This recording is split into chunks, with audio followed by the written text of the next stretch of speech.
tudo bem? Sou o professor Roberto Falcione, professor de História. Em nome da Secretaria da Educação, sejam todos bem-vindos para mais uma aula. Antes de nós começarmos, nós temos 71, agora vamos para Roma e se expandindo para o mar Mediterrâneo. Vamos passar para vocês dois recados muito importantes, eu e meu parceiro aqui, o professor Tiago, junto comigo. Vocês lembram daquele link da presença que nós tínhamos antes da atividade? Pois bem, não há mais, hein, galera? Agora a atividade que dá a sua presença. Isso é muito importante, façam aquela atividade obrigatória do Classroom. Próximo recado, você que assiste nossas aulas pela televisão e faz material, utiliza material impresso, vai lá no colégio pegar, poxa, parabéns, está estudando, essa parte bacana, né? Mas quem pode, quem tem condições, quem tem acesso tecnológico, vou deixar um convite para você aos poucos conhecer, enfim, um convite para você vir conhecer o nosso sistema chamado Aula Paraná. Vamos para a nossa aula? Como sempre, dobre as mangas, aperte o cinto, segure-se na poltrona, embarque nessa. Eu vou apresentar para vocês nossos objetivos da nossa aula. Primeiro, compreender a expansão territorial romana pelo Mediterrâneo. Próximo, reconhecer o fortalecimento de Roma em sua relação com o comércio marítimo no mar Mediterrâneo. E por último, não menos importante, entender a troca cultural que o comércio no mar Mediterrâneo possibilitou aos romanos. Retomando a aula passada, quem perdeu, volta lá, máquinas de guerra romana, foi uma loucura e trouxe vocês direto para os combates romanos. Não, mentira, é mentira, mas ficou legal a aula. Expansionismo romano, cidadania romana, e nós fechamos com as conquistas romanas. Na aula de hoje, novamente, eu até comentei na aula passada, né? Estou lá pesquisando, meu Deus, o que eu vou trazer para essa galera, uma aula diferente. Não é que eu lembrei das termas públicas. O que era para ser uma problematização se tornou um subtítulo da nossa aula. Termas públicas, transformações romanas, conquistas e fechamos com as trocas culturais. Afinal, professor, o que então são as termas públicas? Já estragou a problematização, né? Já contou do que se trata? Agora vocês são os nossos historiadores ativos da aula, mas ainda, por mais que eu falei o tema, vocês vão ter que pesquisar junto comigo. Agora é o olhar de vocês que vai dizer, afinal, do que se trata essa imagem. Você saberia dizer do que se trata essa imagem? Olha, não sei, professor, mas que dá vontade de dar um tibum, dá. Eu também, galerinha. Dá vontade. Imagina você no segundo andar que dando um pulo aqui. Será que dá, professor, com essa água verde aí? Dá sim, galera. Essa água tá verde porque tá sem teto, né? Não dá não, tô brincando, é mentira. Mas seja como for, que piscina, hein? Meu Deus do céu. E aí? Apesar da diferença entre as duas imagens, existe uma relação entre elas. Mas qual, professor? Aí que vocês entram aí, ué. Que relação é essa? Olha, professor, não sei, mas duas super torres, uma espécie de um palácio até parece, né? Pô, não sei. Vocês têm que me dizer aí, o que vocês acham? Ó, professor, não sei, mas que parece uma construção grandiosa, nós pensarmos há 2000 anos atrás. É, né? Opa, boa. São as termas públicas. Eram banhos públicos que os romanos tinham costumes. Nós podemos colocar numa espécie de um hall, se eu pudesse, se nós tivéssemos tempo, né, faria uma aula especial sobre a diversão romana. Então, como não tem, eu vou picotando, né? Nós comentamos um pouquinho já sobre as corridas de bigas e quadrigas, no famoso Circus Máximo, né? Nossa, eu me senti correndo ali com aqueles cavalos. Perdeu essa aula? Volta lá, ficou muito legal. Enfim, né, essas diversões romanas, uma delas, que as próximas nós vamos comentar ainda sobre os gladiadores, e hoje é as termas públicas. Guardando as medidas, proporções, se fôssemos imaginar o que seria hoje, seria um local onde os romanos iam tomar banho, de uma maneira inclusive pública, sem pagar para entrar.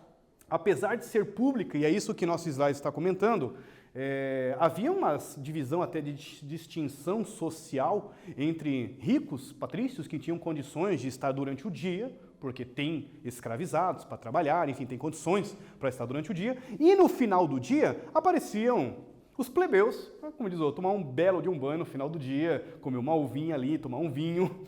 Havia a barbearia, tinha um espaço de vestiário, dependendo do local, né, enfim, a Roma se tornou uma coisa gigantesca, né, a Roma República e o Império Romano, dependendo do local, eram regiões muito frias, então eles utilizavam o chamado caldarium, eram termas com piscinas aquecidas, pense que coisa bonita, não é piscina, viu, mas é o jeito de falar, é terma, é banheiras, né. E dependendo do local, se são regiões frias, regiões quentes, ou está no período da estação quente, eles utilizavam o frigidário, né? Locais com águas frias que não precisavam ser aquecidas. Dependendo, tinha restaurante. Professor, dá para falar que é uma espécie, guardando as medidas, proporções, que seria uma espécie de um shopping da antiguidade? Um shopping mais elaborado, né? Porque os caras têm até piscina, termas públicas. Pensa que coisa super evoluída para a época, né? Há 2000 anos atrás. Tinham restaurantes, barbearia, né? Enfim, vários vendedores ambulantes. Era um local assim extremamente movimentado. Chegava lá o vendedor, vai o suco de uva, suco de uva. Eu tô brincando, claro que não, né? Mas tinha os vendedores ambulantes também. Enfim, era um local até de discussão política, um encontro. Patrícios, vamos discutir, vamos se encontrar tal horário lá na terma pública de Caracala, como vocês estão vendo aqui na imagem, a famosa imagem da terma pública de Caracala. A primeira imagem não é a de Caracala, essa aqui é o sítio arqueológico, né, ruínas que é essa daqui, né, a entrada, que coisa linda, né, fica na Espanha, né, na Itália, de uma terma pública chamada de Caracala, por causa do imperador Caracala, e a primeira fica na cidade de Bath. Nossa, fui até pensando, não é Batman, não, é Bath, né, na Inglaterra. E eu fui pesquisar, por que Bath? Bath é bathroom, né, de banho, né, em inglês. Eu fui pesquisar a história da cidade de Bath, na Inglaterra, em homenagem a essas termas públicas romanas na Inglaterra. Que coisa bacana, uma relação também, curiosidade, mas bateu a cidade com banho. Eu falei, mas o que tem a ver uma coisa com a outra? Fui pesquisar, sim. Essa cidade de Bath, que é essa imagem, inclusive, que fica na Inglaterra, essa terma, enfim, essas ruínas, né? Ninguém toma mais banho nisso não, fique tranquilo. Mas é um local, é um ponto turístico, histórico, né? E realmente a cidade é em homenagem a essas termas públicas. Apesar de pública, seu uso acabava sendo dividido em horários, como o professor Roberto comentou. Olha que bacana essa banheira de Nero, o imperador Nero. Ela é da terma de Tito, também em homenagem ao imperador Tito, fica no Museu do Vaticano. Nossa, que coisa chique, meu Deus do céu. Você imagina você numa banheira dessa, água quentinha, chegando assim as pessoas para entregar uma uva. Oh, que beleza! O que eram as termas públicas romanas? Chega de palhaçada, é com vocês. Como eram esses locais? Daqui a pouquinho voltamos.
E aí, voltei? Tomaram um banho? Não, não tomaram não, né?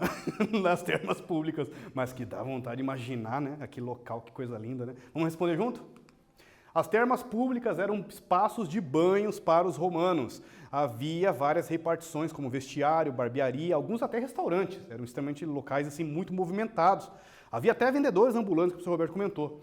Aí vai eu pesquisar e tal. E eu lembro também que eu tive uns colegas que foram fazer intercâmbio na França, foi Sorbonne, não foram em qualquer lugar, uma das maiores universidades, né, da Academia de História. E eles comentando, né, que existem ainda banhos, não são termas, eles chamam de banhos públicos nas praças, não pagam realmente, inclusive até unissex até mesmo, de um nível assim, de respeito muito grande entre os franceses, que é um costume que eles têm até hoje, provavelmente de origem romana, ok? Dias atuais, olha que interessante. A expansão, vamos para o nosso segundo tema, transformações sociais. A expansão territorial causou profundas transformações na sociedade romana.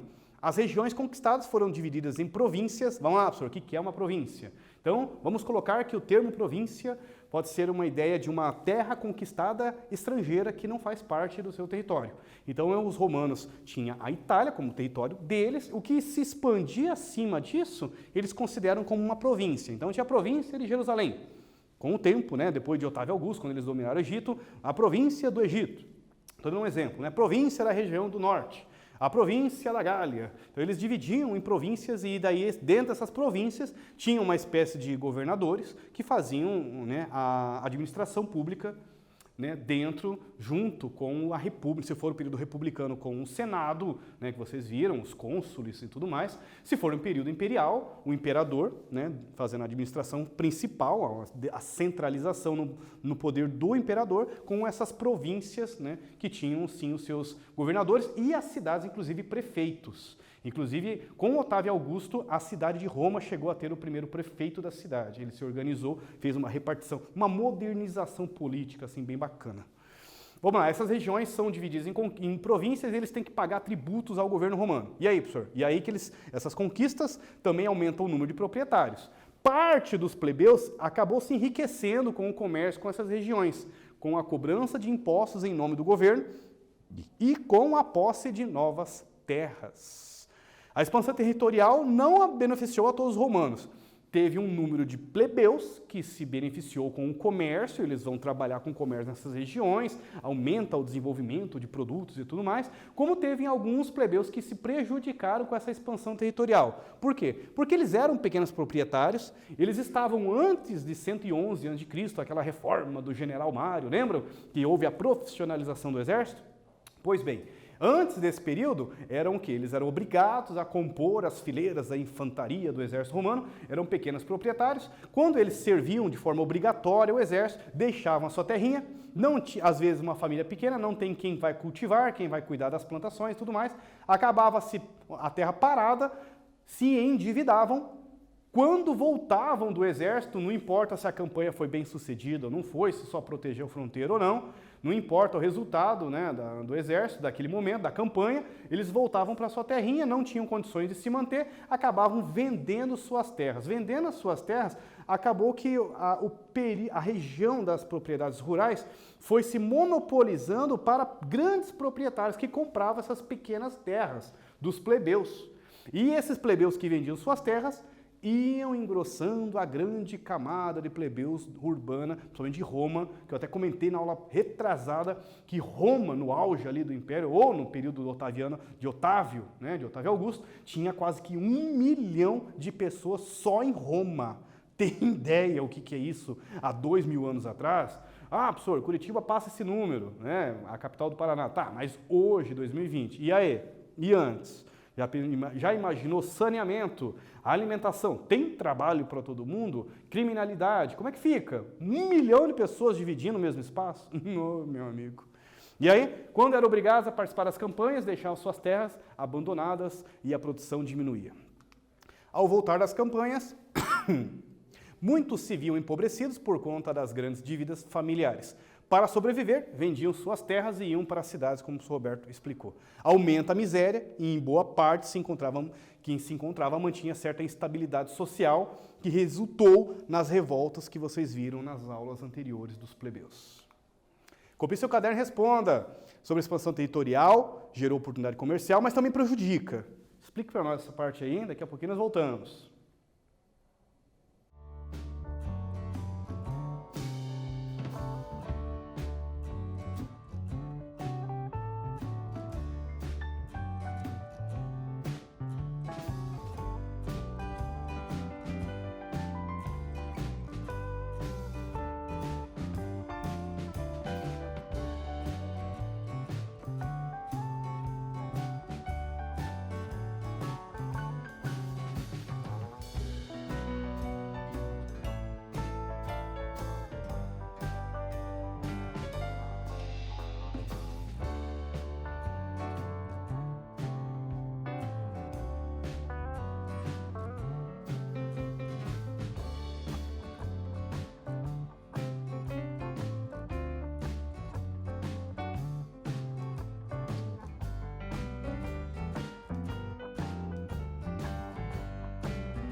Voltei, vamos juntos.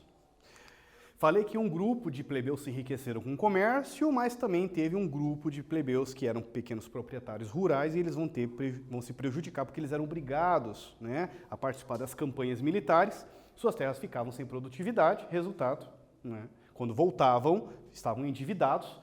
Inclusive vocês lembram daquela lei Licínia Sextia que proibia, né, ou que acabava, desculpe, com a escravidão por dívidas, porque também acontecia ainda em Roma. Conquistas romanas na República. As conquistas trouxeram mudanças profundas na vida dos romanos, dentre as quais podemos destacar, vamos lá.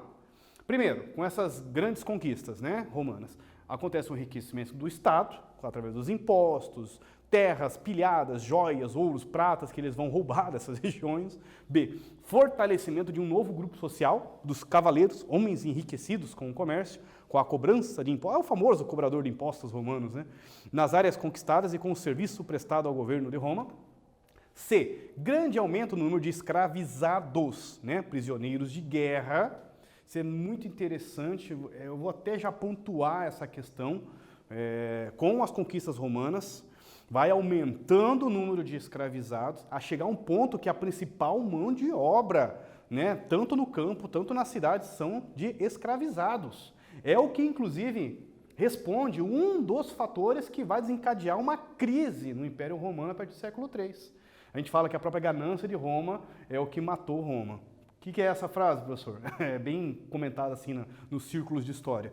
Que chegou uma hora que o Império Romano ficou tão grande que eles expandiram de uma maneira, dominaram toda a região, Egito, Mesopotâmia, Jerusalém, vamos lá, Cartago, Inglaterra. Os caras chegaram na Grã-Bretanha, pensa, no Reino Unido, dominaram toda aquela região. Chegou uma hora que não tinha mais para onde ir, né? A região hispânica, né? Espanha, Portugal atual. Enfim, Gália, né, que seria a região da França, um pedaço da Germânia, que seria a atual Alemanha. Claro que nós temos povos estrangeiros que vivem, os germânicos estão um pouquinho mais para o norte da Europa. Mas assim, devido ao tamanho, não tinha mais para onde expandir, não tem mais quem conquistar, né? Ou seja, se quem mantém financeiramente o Estado são as guerras, você vai ficar com um exército extremamente ocioso, parado, sem desenvolver, sem dar lucratividade, você não consegue mais aumentar o número de escravizados. Você tem toda uma série de fatores que vai influenciar nessa crise que desencadeia a queda de Roma para as próximas aulas que vocês vão ver comigo. Então, assim, é interessante entender isso, partindo disso, né? Que as conquistas aqui tá beleza, como diz o outro. Já dominaram a Bretanha, que seria hoje, né, o Reino Unido, né, a Grã-Bretanha. Já dominaram todo o norte da África. Que região que é esse período? O século I a.C. Ainda está no período da Roma República, né? Se dominou a Gália, então já é bem ali depois de 60, depois que César já conquistou com seu exército essa região. Já dominou todo o norte da África, dominou o Egito, dominou a região da Judéia. Nossa, Jerusalém completamente, a Mesopotâmia totalmente dominada aqui entre os rios Tigre e Eufrates. Os caras. Toda a Grécia está dominada, que beleza. Letra D, concentração das terras conquistadas nas mãos de poucos. Então, uma desigualdade social com esses plebeus que enfileiravam essa grande massa de pessoas pobres que não tinham o que fazer. Como que mantém essa população tranquila num super mega império desse tamanho sem trabalhar, professor, com os plebeus, né, desempregados? Próximas aulas. Pão e circo, como manter essa galera quietinha, de boa. Os caras são ligeiros. Quais as principais consequências das conquistas romanas durante o período da República? O que é pão e circo, professor? Calma aí, não se confunda não. Nas próximas aulas a gente comenta sobre isso. Caprichem aí.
Voltei? Vamos juntos?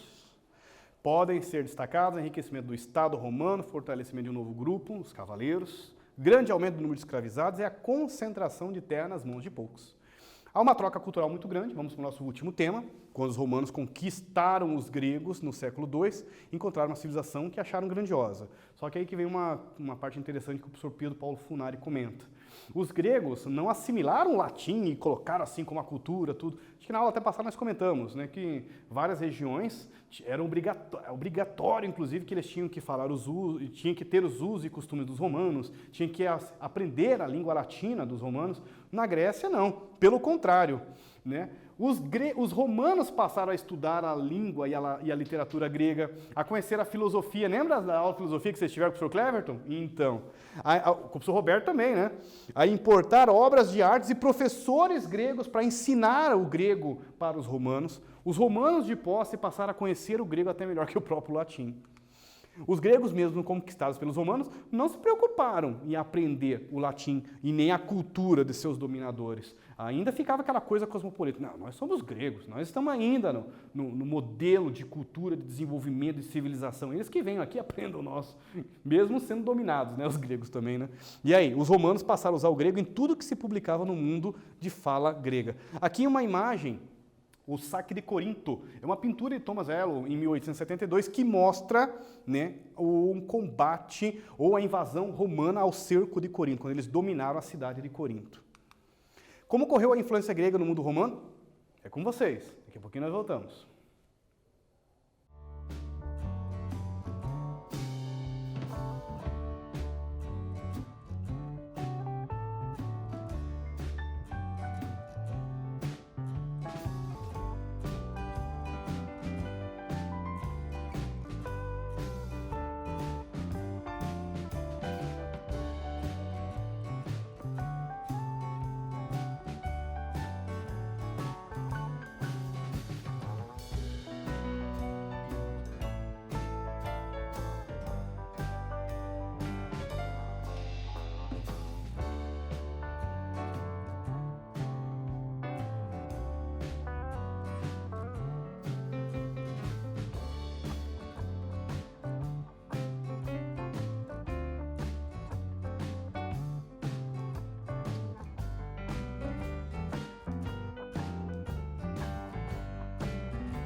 Voltei? Vamos fechar a aula? Quando os romanos conquistaram os gregos no século II a.C., encontraram uma civilização que acharam grandiosa. E os romanos, então, tinham um respeito muito grande. Um respeito, uma admiração, acho que a palavra é de respeito, não sei, mas admiração tinha. Tanto que pegaram a mitologia grega e migraram para lá com outros nomes. Né? A própria língua latina, inclusive, é o alfabeto grego com a origem do ABC, do A, E, O, U, criado pelos gregos. Então, vocês viram nas aulas passadas, pegaram a língua fenícia, né, as consoantes, os gregos desenvolvem as vogais, e o latim pega, junto desse grego, um desenvolvimento, uma forte influência grega fenícia dentro da língua latina também. Além disso, nós falamos também dos deuses gregos, que os romanos pegaram as imagens deles, as funções sociais, né, inclusive de representações, e só trocaram os nomes, né, para Júpiter, Minerva, Saturno, Urano. Passaram a estudar a língua, a literatura grega, conhecer a filosofia e a importar obras de arte de professores gregos. Nós vimos também na aula passada bastante isso. Muitos escultores romanos fizeram cópias romanas de esculturas, né, dentro do mundo grego. Chegou o grande momento. Vamos junto? Nome do local para banhos públicos e outras atividades comerciais dos romanos. Gostei dessa pergunta. Letra A, piscina pública, o nome desse local. Letra B, uma banheira pública. E a letra C, uma terma pública, ou a letra D, é um shopping público. Se vocês me colocarem a letra D, eu vou entrar nessa câmera, eu vou parar aí nessa televisão aí. E aí? No sofá, eu quer dizer. Letra A, B, C ou D? Muito bem! Letra C, a terma pública. Ué, professor, mas não tinha uma piscina lá? Mas não usavam esse termo. Essa é a resposta correta, chamada de termas públicas romanas. Nome do novo grupo social criado com as conquistas romanas na República, que eram homens enriquecidos com o comércio e com a cobrança de impostos nas áreas conquistadas. Letra A, são os pretorianos? Mas olha, vocês me coloquem essa. Letra B, o imperador? Letra C, os cavaleiros? Ou a letra D, os comerciantes? Letra A, B, C ou D? Muito bem, acertaram de novo a letra C, os cavaleiros também. Fechamos, galera? Curtiram a aula? Termas públicas, transformações sociais, conquistas e um pouco das trocas culturais. Nós vamos falar um pouco mais na próxima aula sobre a Guerra Púnica também. Não perca, os cartagineses, Aníbal e seu poderoso exército. Ficou muito legal essa aula, não perca, os elefantes. Guerra Púnica, 3 fases e República Romana. Só. Cadê? Agradecimentos a todos vocês que estão junto comigo nessa, que embarcaram nessa aula comigo. Um abração, galerinha do 6º ano. Até a próxima. E como a gente sempre termina nossa aula, foco nos estudos, força, fé no coração. Até a próxima. Valeu!